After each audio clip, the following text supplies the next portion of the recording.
Това е последният български жив класик.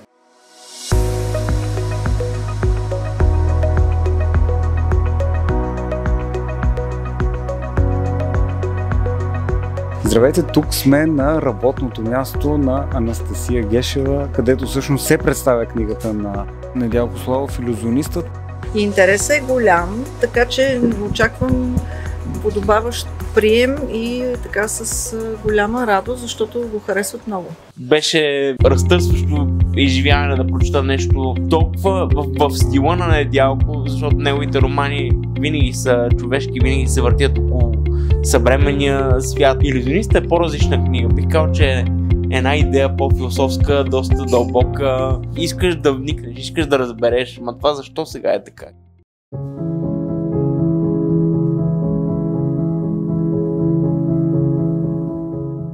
Тази книга се появява в един много особен момент от времето, който може би за живота на нашето поколение е втори такъв момент. Първият беше когато падна Берлинската стена и сега е втория. В момента света отново се обръща и се връща към своята първоначална нормалност.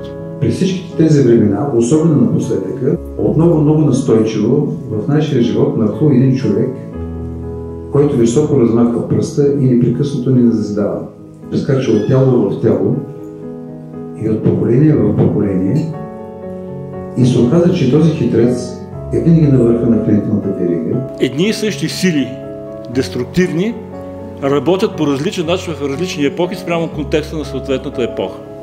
И книгата на Недялко Славов е точно като сигнал, като червена лампа, като бутон за това нещо, че времената, в които живеем, са времена условно, а се случват процеси, които са започнали много отдавна и ще продължават до края на света.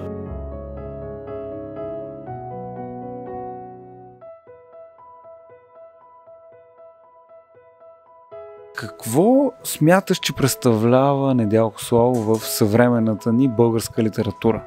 Последната надежда, общо взето. Като пастор, пастир.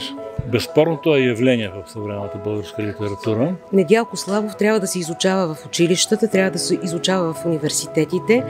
Недялко Славов трябва да се чете от всички, защото е живото спасителен в наши дни. Живеем в едно такова време, в което просто хората не осъзнават колко са ценни авторите, които все още казват истината и които на всяка цена казват истината и държат на истината, независимо от това какво би им коствало това нещо. Автор с такъв психологизъм, аз мисля, че ние нямаме. Това е последният български жив класик. Той достига до такива дълбочини, до такива пластове, с такава невероятна отговорност, с толкова действен морал. Разглобява времето, разглобява характерите, много дълбок психолог. Един от най-добрите психолози на женска душа е това.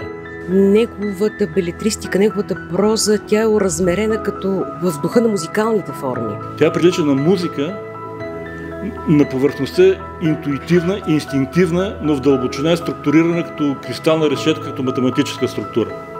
Каквато е музиката.